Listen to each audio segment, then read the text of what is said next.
A conflict over control in our nation's capital as we enter the weekend tonight. A live look right here at the ramped up law enforcement presence there. This is at 14th in the very busy U Street in Washington, D.C. White House officials trying to strip Police Chief Pamela Smith of her authority overnight. Last night, Attorney General Pam Bondi directed city officers to follow a new chain of command, naming the head of the DEA as a, quote, emergency police commissioner.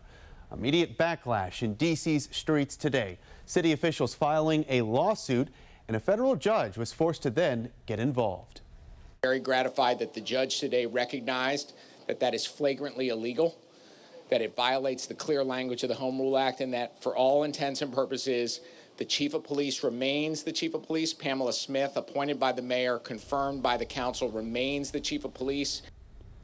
Pam Bondi there firing back, stating tonight, quote, unfortunately, the D.C. Attorney General continues to oppose our efforts to improve public safety in Washington, D.C. It is important to note that this same D.C. Attorney General is responsible for failing to enforce consequences for dangerous juvenile offenders. Now, according to the DOJ tonight, nearly 200 arrests so far in 1 week's time in Washington, D.C., including 2 homicide suspects, as well as 17 drug traffickers, 2 sexual predators, and 75 arrests made by Immigration and Customs Enforcement.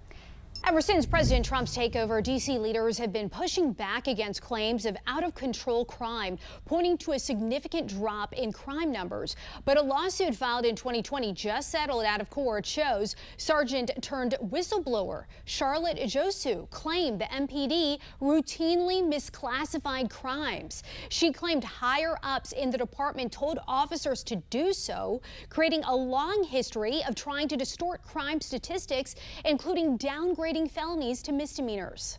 We know from local reporting that there's a police commander who's been suspended, who's under investigation. The allegation is he was going into police databases, changing felonies to misdemeanors to keep those crime stats down.